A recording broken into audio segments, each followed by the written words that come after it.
காயத்ரி பயங்கர கோவமா திட்டிகிட்டு இருக்காங்க பிரபாவை. இங்கே பாருங்கள், இதுக்கும் மேலே இங்கே திட்டிகிட்டு இருக்காதீங்க, எந்த பிரச்சனையும் பண்ணிகிட்டு இருக்காதீங்க அப்படின்னு சொல்லிட்டு மகா சொல்கிறாங்க. இந்த கல்யாணம் நல்லபடியாக நடக்கணும்ல அப்படின்னு சொல்லிட்டு தாத்தா பாட்டி எல்லாருமே சொல்கிறாங்க. ஏதோ இந்த விஷயம் தெரிஞ்சுதா, அதோட விடுங்க, சும்மா அதையே பேசிகிட்டு இருக்காதீங்க அப்படின்னு சொல்கிறாங்க. கல்யாணத்துக்கு டைம் ஆகுது, எல்லாரும் வாங்க, முகூர்த்த நேரம் முடிய போகுது அப்படின்னு சொல்லிட்டு தாத்தா பாட்டி எல்லாருமே சொல்கிறாங்க.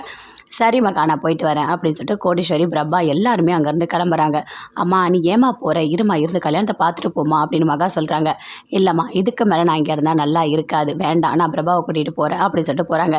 இங்கே பாருமா, நான் சொல்கிற பேச்சை கேளு, ஒழுங்காக இரு, அப்படி இல்லை நானும் வந்துடுவேன் வெளியே, நானும் இந்த கல்யாணத்தில் இருக்க மாட்டேன் அப்படின்னு சொல்லிட்டு மகா ஐஸ்வர்யா 2 பேருமே சொல்கிறாங்க. இங்கே பாருமா, நீ மன கஷ்டத்தோடு போக வேண்டாம், இருமா இருந்து இந்த கல்யாணத்தை பார்த்துட்டு ஆசீர்வாதம் பண்ணிட்டு போ அப்படின்னு சொல்லிட்டு தாத்தா பாட்டி எல்லாருமே சொல்கிறாங்க. அதே மாதிரி கோடீஸ்வரி பிரபா எல்லாருமே அங்கே தான் இருக்காங்க. முகூர்த்த நேரம் முடிய போது தாலி கட்டுங்கன்னு சொல்கிறாங்க. அதே மாதிரி விஜய் தாலி கட்டுறாரு. அனாமிகாவுக்கு பார்க்குறாங்க. எல்லாருமே எழுந்து நின்று ஆசீர்வாதம் பண்ணுறாங்க. பிரபா அப்படியே ஃபீல் பண்ணுறாங்க. ஃபீல் பண்ணிக்கிட்டே அப்படியே ஆசீர்வாதம் பண்ணுறாங்க. கல்யாணம் நல்லபடியாக முடிஞ்சுது, ரொம்ப சந்தோஷமாக இருக்குது அப்படின்னு சொல்லிட்டு கீழே வராங்க. இங்கே பாருங்கம்மா, நீங்கள் நடந்து போச்சு பரவாயில்ல, ஆனால் கல்யாணம் நல்லபடியாக நடந்தது, அது போதும் அப்படின்னு சொல்கிறாங்க. எல்லாருமே சேர்ந்து வீட்டுக்கு வராங்க. வீட்டுக்கு வந்த உடனே கார்லேருந்து இறங்குறாங்க. அனாமிகா விஜய் 2 பேருமே. ஐஸ்வர்யா மகா 2 பேருமே போயிட்டு ஆரத்தி கரைச்சி கொண்டு வாங்க அப்படின்னு சொல்கிறாங்க. இங்கே பாருங்கள், நீங்கள் யாருமே எனக்கு ஆரத்தி எடுக்கக்கூடாது அப்படின்னு சொல்லிட்டு அனாமிகா சொல்கிறாங்க. ஏமா அப்படி சொல்கிற அப்படின்னு சொல்லிட்டு எல்லாருமே கேட்குறாங்க. ஆமாம், அங்கே நடந்த எல்லா பிரச்சனைக்கும் இவங்க தானே காரணம், இவங்க தங்கச்சி தானே காரணம் அப்படின்னு சொல்லிட்டு அனாமிகா பயங்கரமாக கோவப்படுறாங்க. ஏன் இப்படிலாம் பண்ணிகிட்ருக்க அப்படின்னு சொல்லிட்டு விஜய் கேட்குறாரு. இங்கே பாருங்கள் விஜய், அவங்க 2 பேரும் ஆரத்தி எடுக்கிறது எனக்கு பிடிக்கல அப்படின்னு சொல்லிட்டு அனாமிகா பயங்கர கோவமாக பேசிகிட்டு இருக்காங்க. ஆமாம், நீங்கள் 2 பேரும் எடுக்க வேண்டாம் அப்படின்னு காயத்ரி சொல்கிறாங்க. ஏன் அத்தை இப்படி பேசுகிறீங்க? ஆமாம் 2 பேருமே எடுக்க வேண்டாம், பண்ண வேலைலாம் அப்படி தானே, கல்யாணத்தை நிறுத்தணும் தானே, கரெக்டாக அங்கே கூட்டிகிட்டு வந்தீங்க அப்படின்னு சொல்லிட்டு பயங்கர கோவமாக பேசிகிட்டு இருக்காங்க.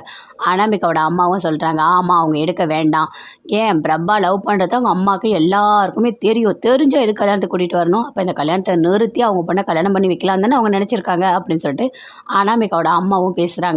அப்போ அனாமிகாவோட அப்பா வராரு. வந்தவொடனே சொல்கிறாரு, நடந்த எல்லாத்தையுமே, மண்டபத்தில் என்ன நடந்தது தெரியுமா, சூர்யா வந்தார், கடங்காரங்க வந்து என்ன பணம் கேட்டாங்க, அதை எல்லாத்தையுமே மகா போய் சூர்யா கிட்ட சொல்லி அந்த பிரச்சனையை சரி பண்ணதே அவங்க தான் அப்படின்னு சொல்கிறாரு. இங்கே பாருமா மகா ஐஸ்வர்யா 2 பேரும் சேர்ந்து நீங்கள் ஆரத்தி எடுங்க அப்படின்னு சொல்லிட்டு அவங்க அப்பா சொல்கிறாரு. அதே மாதிரி போயிட்டு 2 பேருமே ஆரத்தி எடுத்து உள்ளே கூட்டிகிட்டு போகிறாங்க. உள்ளே கூட்டிகிட்டு போனோடனே அப்படி அனாமிகாவுக்கு மட்டும் பயங்கரமாக கோவம் வருது. அப்படியே பார்க்குறாங்க. இந்த கல்யாணத்தையும் நிறுத்த பார்த்துருக்கீங்களே, என் வாழ்க்கையே போக பார்த்துது அப்படின்னு சொல்லிட்டு பயங்கரமாக ஃபீல் பண்ணிகிட்டு இருக்காங்க.